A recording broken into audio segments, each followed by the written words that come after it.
अभी अभी मुझे एक वीडियो देखने को मिला है जो मैंने सोचा आपके साथ भी शेयर करूं।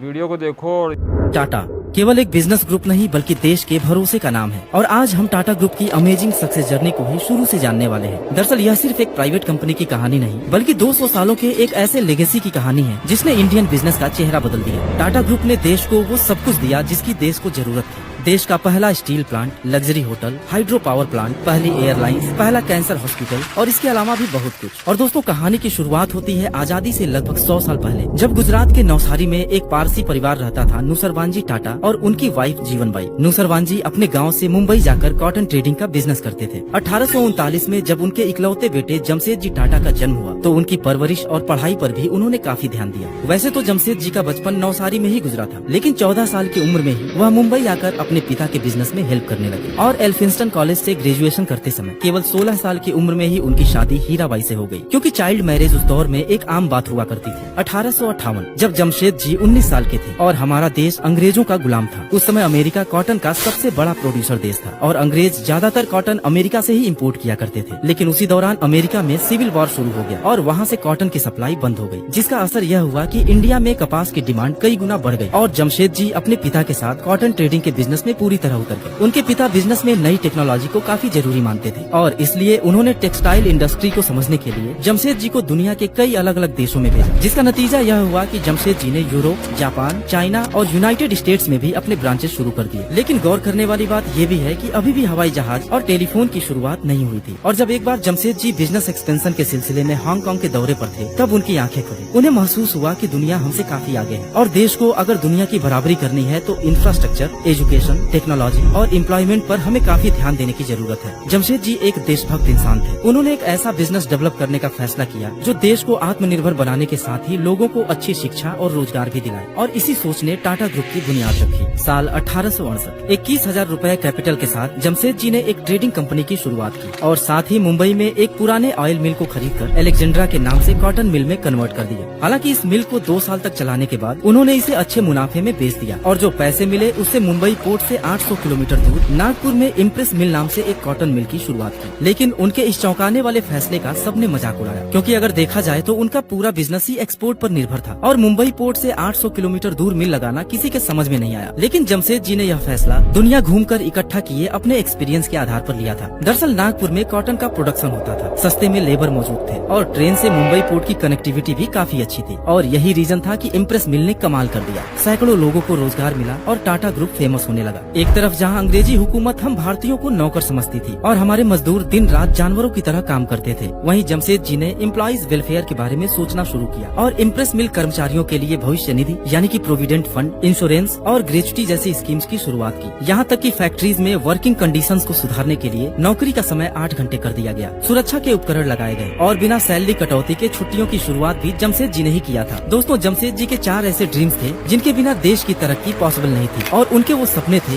एक आयरन और स्टील कंपनी की स्थापना जिससे देश का इंफ्रास्ट्रक्चर मजबूत हो सके, एक वर्ल्ड क्लास होटल की शुरुआत क्योंकि उन दिनों इंडियंस को यूरोपियन होटल्स में एंट्री नहीं मिलती थी, एक वर्ल्ड क्लास एजुकेशनल इंस्टीट्यूट और एक हाइड्रो इलेक्ट्रिक पावर प्लांट जिससे हमारी इंडस्ट्रीज का तेजी से विकास हो। और उनके इन ड्रीम्स को पूरा करने के लिए उनके दोनों बेटे दोराबजी टाटा और सर रतन टाटा पूरे जी जान से उनके साथ लगे हुए थे। लेकिन दोस्तों आपकी जानकारी के लिए बता दूं कि हमारे रतन टाटा सर के ग्रैंडफादर का नाम भी सर रतन टाटा ही था। साल 2003 में जमशेद जी का एक सपना हकीकत में तब बदला जब मुंबई के कोलाबा तट पर ताजमहल होटल खोला गया, जो देश का पहला ऐसा होटल था जिसमें इलेक्ट्रिसिटी थी। हालांकि बाकी बचे 3 सपनों के भी वो काफी करीब थे, लेकिन अनफॉर्चुनेटली साल 1904 में जर्मनी में उनकी डेथ हो गई। जमशेद जी टाटा के बाद उनके बड़े बेटे दोराबजी टाटा ग्रुप के चेयरमैन बने, लेकिन उनके ऊपर प्रेशर था अपने पिता के अधूरे काम को पूरा करने का और काफी मुश्किलों बाद साल 1907 में उन्होंने टाटा आयरन एंड स्टील यानी कि टिस्को की स्थापना की, जिसे आज हम टाटा स्टील के नाम से जानते हैं। और आपको जानकर हैरानी होगी कि आज का जमशेदपुर, जिसे हम टाटा नगर के नाम से भी जानते हैं, उसे टिस्को एम्प्लॉइज के लिए साक्षी सिटी के नाम से दोराबजी ने ही बसाया था। दोस्तों अब समय आ गया था जमशेद जी के बाकी बचे 2 सपनों को पूरा होने का, जिसे दोराबजी टाटा ने साल 1909 में इंडियन इंस्टीट्यूट ऑफ साइंस और 1911 में टाटा पावर की नींव रखकर पूरा कर दिया। दोराबजी को बिजनेस के अलावा गेम्स में भी काफी इंटरेस्ट था और भारतीय खेलों को प्रमोट करने के लिए इंडियन ओलंपिक मूवमेंट की शुरुआत भी उन्होंने ही की थी। आगे चलकर जब भारतीय ओलंपिक संघ बनाया गया तो सर दोराबजी टाटा उसके पहले अध्यक्ष बनाए गए। दोराबजी टाटा की शादी दोस्ती मेहर बाई से हुई थी, जो फेमस साइंटिस्ट डॉक्टर होमी जे भाभा की रिलेटिव थे। लेकिन दुर्भाग्य से दोराब जी की कोई संतान नहीं हुई और उन्होंने अपनी सारी प्रॉपर्टी एक ट्रस्ट बनाकर चैरिटी के लिए दान कर दिया, जिसे आज हम दोराब जी टाटा ट्रस्ट के नाम से जानते हैं। उनकी वाइफ मेहर बाई की कैंसर से मौत हुई, जिसके बाद दोराब जी ने स्पेशली कैंसर में रिसर्च के लिए लेडी टाटा मेमोरियल ट्रस्ट भी शुरू किया और 1 साल के भीतर ही 1932 में उनकी भी डेथ हो गई। दोस्तों, दोराब जी टाटा ट्रस्ट ने डॉक्टर भाभा के एटॉमिक रिसर्च प्रोग्राम को भी काफी सपोर्ट किया था और आज इंडिया के सभी वर्ल्ड क्लास टेक्निकल इंस्टीट्यूशंस को इस्टेब्लिश करने और उनके प्रमोशन में इस ट्रस्ट का मेजर रोल है। दोराब जी टाटा के छोटे भाई सर रतन टाटा का बिजनेस से ज्यादा सोशल एक्टिविटीज में इंटरेस्ट था और उन्होंने देश की आजादी के लिए गोपाल कृष्ण गोखले और महात्मा गांधी की भी आर्थिक रूप से मदद की थी। एक बार तो जब मोहनजोदड़ो और हड़प्पा की खुदाई फंड की कमी की वजह से रुक गई थी, तो सर रतन टाटा ने पैसे देकर फिर से शुरू कराया था और इन्होंने भी अपनी पूरी संपत्ति परिवार को देने की बजाय एक ट्रस्ट बनाकर उसमें दान कर दिया, जिसे आज हम सर रतन टाटा ट्रस्ट के नाम से जानते हैं। दोराब जी के बाद टाटा ग्रुप की कमान सर नौरोजी सकलतवाला को दी गई।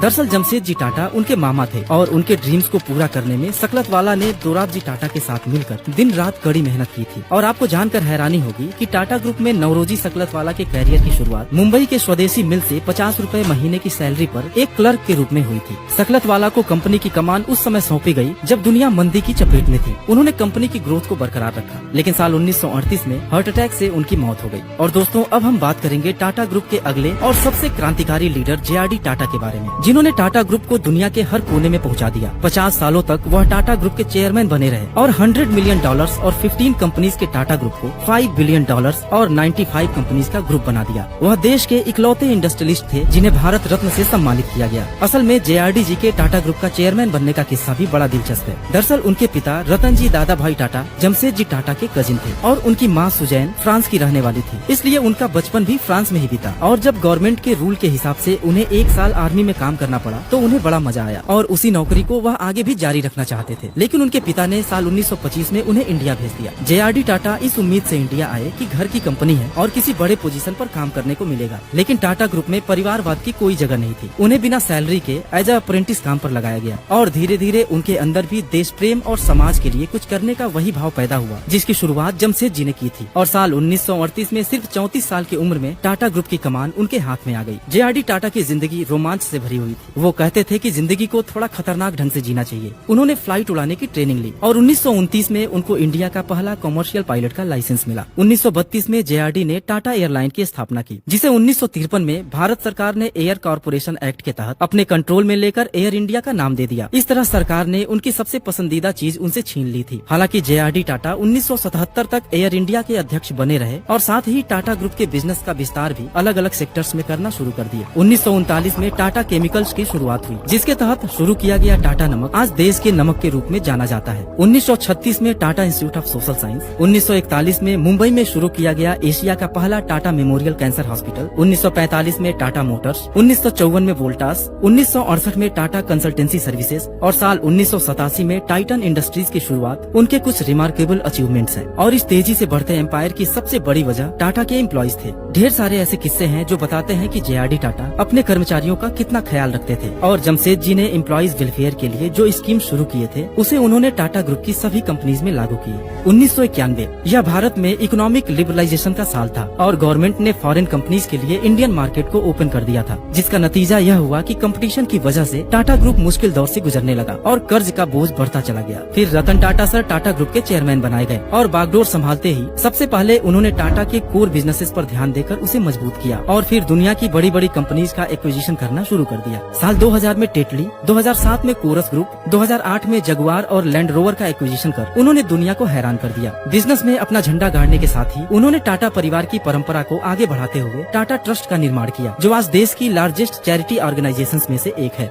2012 एक सिलेक्शन कमेटी के जरिए साइरस मिस्त्री को टाटा ग्रुप का अगला चेयरमैन बनाया गया। और आपकी जानकारी के लिए बता दूं कि रतन टाटा सर के सौतेले भाई नोवेल टाटा की शादी साइरस मिस्त्री की बहन से हुई थी। इस तरह से अगर देखा जाए तो रतन सर और साइरस मिस्त्री में जीजा और साले का रिश्ता था। हालांकि टाटा का मैनेजमेंट बोर्ड साइरस मिस्त्री के कामकाज से सेटिस्फाई नहीं था, इसलिए रतन टाटा सर कंपनी के मामलों में सक्रिय रूप से भाग लेते रहे और साल 2016 में साइरस मिस्त्री को टाटा ग्रुप के चेयरमैन पद से हटा दिया गया। उसके बाद 2017 में नटराजन चंद्रशेखरन को टाटा ग्रुप का चेयरमैन बनाया गया, जिन्होंने 30 सालों तक TCS में काम किया था और आज भी टाटा ग्रुप उनके लीडरशिप में ही तेजी से आगे बढ़ रही है। दोस्तों, टाटा ग्रुप के कुछ आंकड़ों को जानकर आप हैरान हो जाएंगे। आज टाटा ग्रुप के पास पास 100 से भी ज्यादा कंपनीज हैं, जिनका कुल मार्केट कैप 311 बिलियन डॉलर यानी कि 25 लाख करोड़ से भी ज्यादा है। बॉम्बे स्टॉक एक्सचेंज के 5000 से भी ज्यादा लिस्टेड कंपनीज में टाटा ग्रुप की 29 कंपनीज हैं, जो BSE के कुल मार्केट कैप का 9% होल्ड करती हैं। दुनिया के 100 से भी ज्यादा देशों में टाटा के ऑफिसेज हैं और टाटा के कुल रेवेन्यू का 67% हिस्सा इंडिया के बाहर से आता है। और यही नहीं, टाटा ग्रुप इंडियन आर्मी और रेलवेज के बाद देश की तीसरी सबसे बड़ी एम्प्लॉयर भी है, जिसने 9,35,000 लोगों को रोजगार दे रखा है। और अगर इंडिया के GDP की बात करें तो देश की कुल GDP का 4% हिस्सा टाटा ग्रुप से आता है, जबकि देश के टोटल टैक्स कलेक्शन का 2.25% हिस्सा यानी कि लगभग 50,000 करोड़ टाटा ग्रुप अकेले देता है। दोस्तों, टाटा ग्रुप की सारी कंपनीज का ओनर टाटा सन्स है, जिनके ज्यादातर शेयर्स ट्रस्ट के पास हैं। जहां एक तरफ प्राइवेट कंपनीज कमाने के बाद कुछ रकम दान करती है, वहीं टाटा हमारे देश की ऐसी कंपनी है जो दान करने के लिए कमाती है। टाटा ऐसी कंपनी है जिसने अपनी तिजोरी भरने से ज्यादा देश को संपन्न बनाने और एम्प्लॉइज के वेलफेयर के लिए काम किया है। तो दोस्तों, उम्मीद है कि टाटा ग्रुप की विरासत और फैमिली हिस्ट्री के बारे में आपको कुछ जानकारी मिली होगी। आगे के वीडियोस में हम टाटा ग्रुप की कंपनीज और बिजनेस एम्पायर के बारे में और भी बहुत कुछ